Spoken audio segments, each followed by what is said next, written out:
back to this week's video. If you're new here, I'm Serenity and I'm so happy to have you here.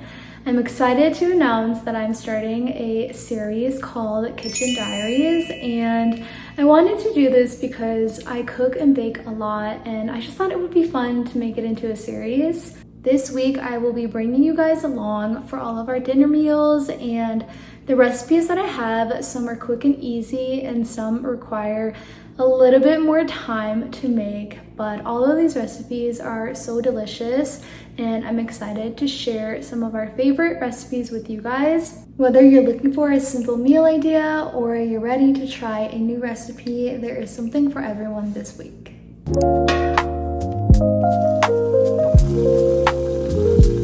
Our first dish is khao, a comforting soup I always crave on a cold, gloomy day like today.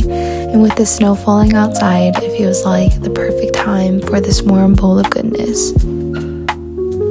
Ben and I have not been feeling our best lately, and so this is exactly what we need to help us feel better. Khao is a delicious dish made with tapioca noodles in a rich, flavorful chicken broth topped with shredded chicken and fresh herbs. And what I love most about it is how customizable it is. You can switch up the meat and add different herbs in and really just make it your own. For this dish, you will need 1 bag of tapioca starch, 1 bag of rice flour, and 4 cups of boiling water. You can choose any protein you would like to add in, along with some fresh herbs to add more flavor, but that is totally up to you. As my water starts to boil, I'm going to prepare my herbs. I will be using green onion, cilantro, and lime.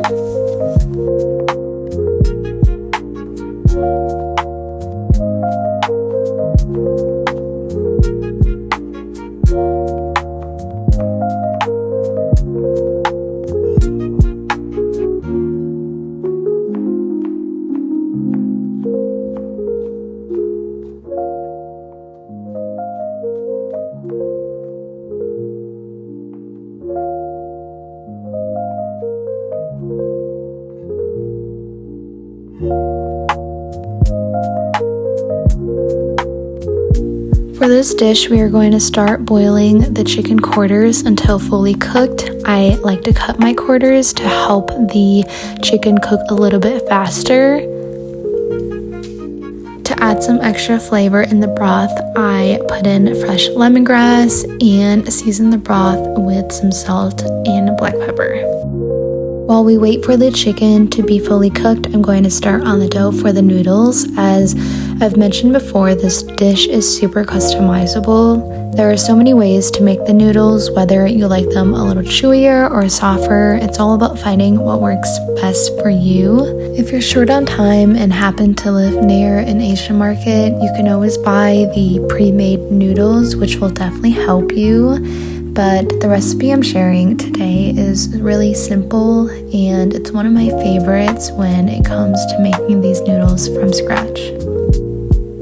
For the dough, I used 1 bag of rice flour and 1 bag of tapioca starch, saving just a little bit of that tapioca starch for later, and I added 4 cups of boiling hot water. Once you mixed everything together, you can knead the dough on a floured surface until everything comes together. But be careful, the dough might still be very hot, so just be cautious of this.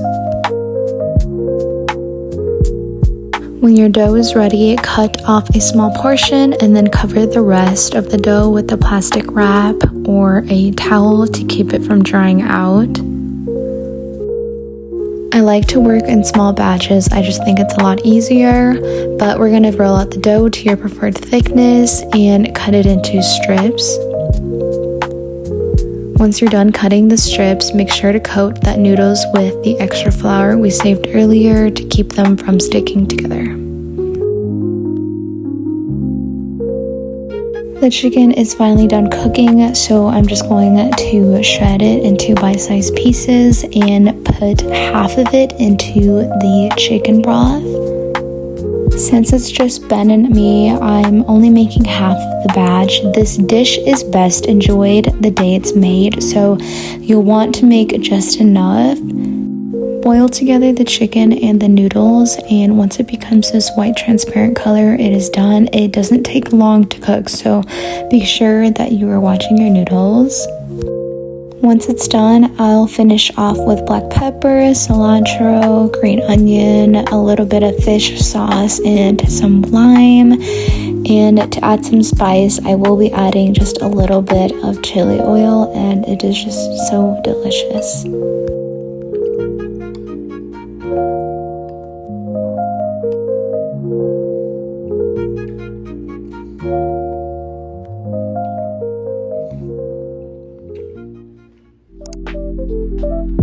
For our next meal, we're making a chicken curry with naan. First, I'm starting on the dough by getting my yeast mixture ready. While we wait for the yeast to activate, mix all your other ingredients together. I also added some minced garlic and cilantro in, but that is totally optional.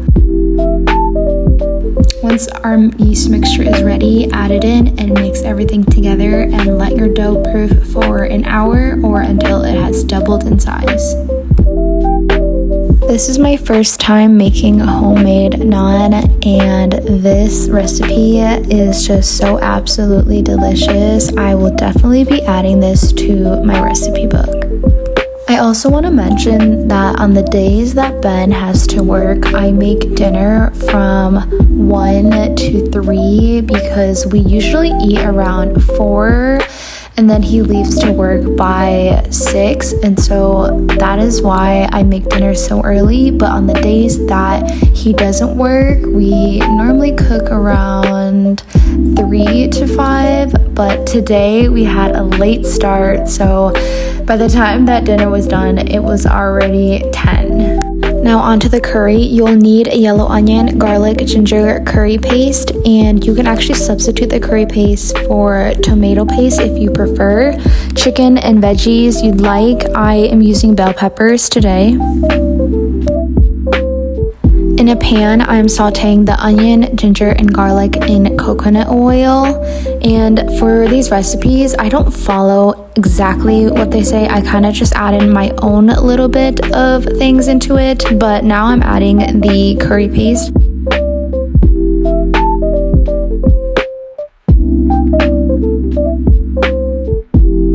After a few minutes, add in the brown sugar and coconut milk and give that a good stir before adding in your chicken.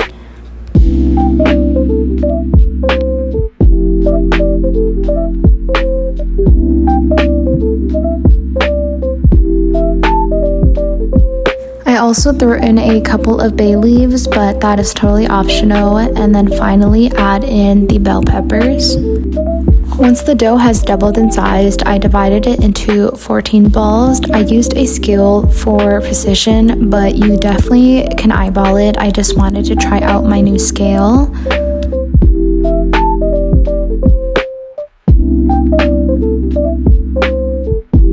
Once the balls were all rolled out, I let them proof for another 10 minutes before I rolled them flat.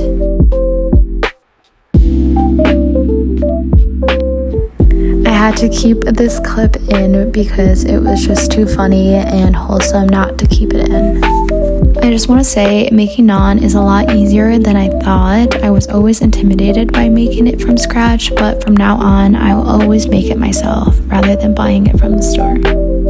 To finish the dish, I'm topping it with cilantro and a squeeze of lime. The naan came out so perfect and it pairs so well with the chicken curry, a 10 out of 10.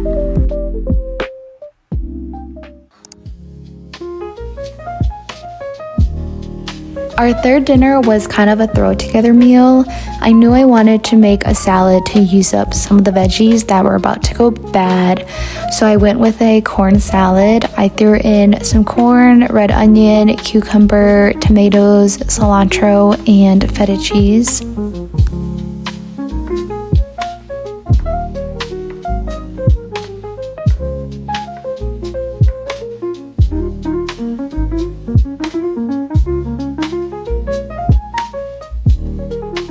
I also had sweet potatoes that needed to be used, so I cut them into wedges.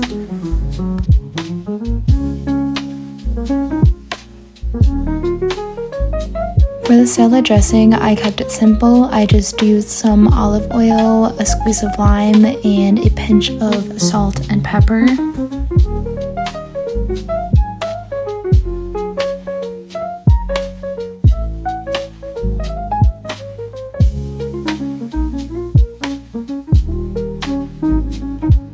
For the sweet potato wedges, I patted them dry, then I coated them with cornstarch to give them that crispier outer layer. Then I seasoned them with garlic salt and paprika.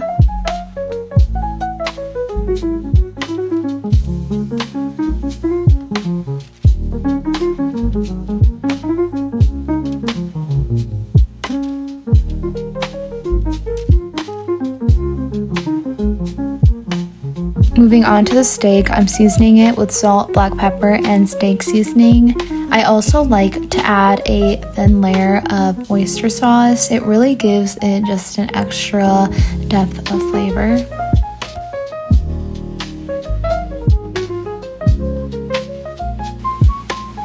I'll be honest, I don't always love cooking steak. It makes me a bit nervous because I'm always afraid I'll overcook it, but these turned out perfect.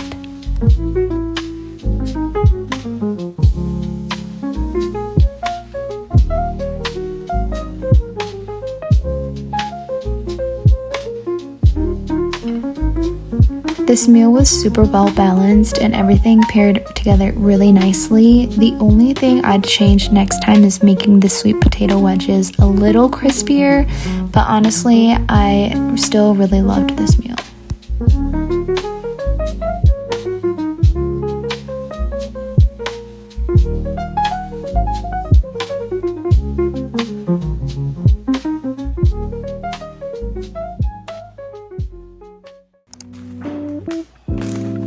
Our next meal is pork tonkatsu. I'm starting by setting up my breading station with breadcrumbs, eggs, and flour. This next step is easy. Just dip your pork into the flour, then egg, and finally the breadcrumbs. I also seasoned the pork with salt and pepper before breading it. There are a lot of side dishes you can pair this meal with, but today we're keeping it simple and having it with rice.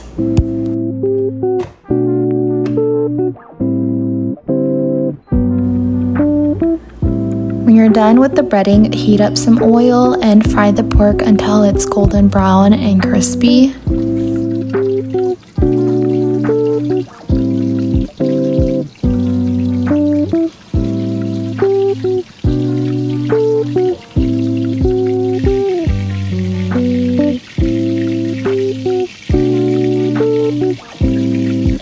When making tonkatsu, I like to rest the pork chops on a tray to let any excess oil drain off before serving.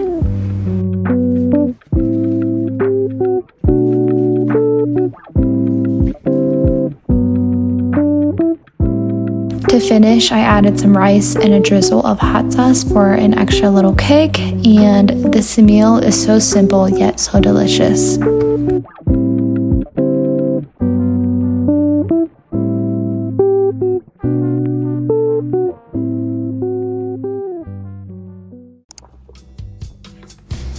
The second to last meal of the week is butter noodles with shrimp. When I'm in a pinch, this is my go-to meal because it only requires 3 main ingredients, but even though it's simple, it's incredibly yummy.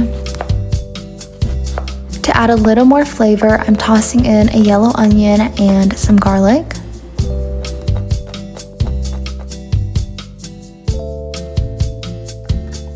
Now for the shrimp, I like to season it with Old Bay seasoning and black pepper.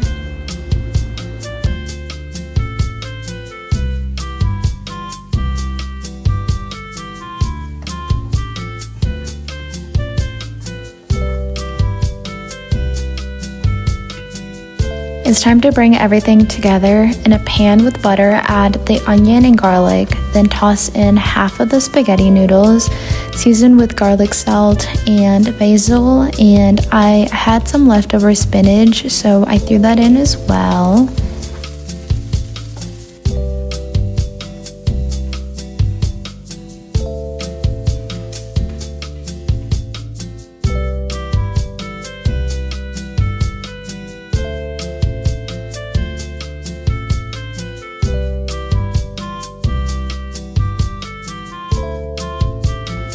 This meal is so comforting. I enjoyed every bite. Every time I make it, I'm reminded of just how good it really is.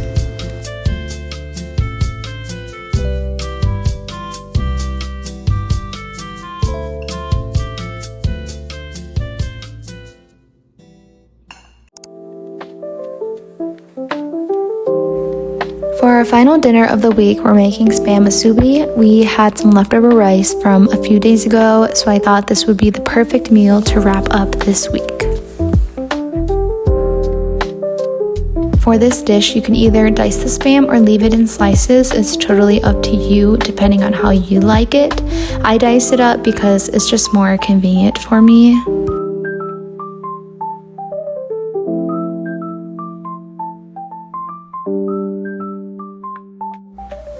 For the sauce, I tend to eyeball the measurements a lot, but I used honey, oyster sauce, dark soy sauce, and regular soy sauce.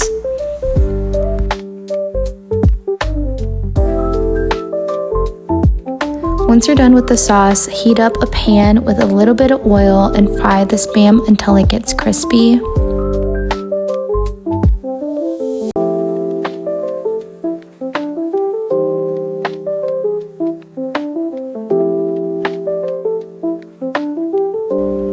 Once it's crispy, add in the sauce and let it fry for a couple of minutes.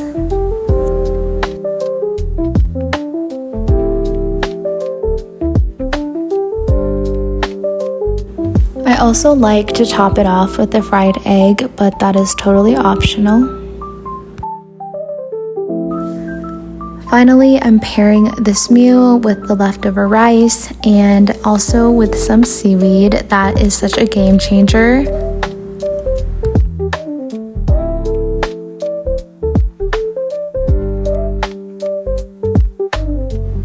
Thank you so much for watching until the end of this video. I hope you guys enjoyed this week's video. I'm excited to keep this series going, and if you liked this video, don't forget to like and subscribe. It really means a lot to me. We're so close to hitting 100 subscribers, which is super exciting, but I will catch you guys in the next video.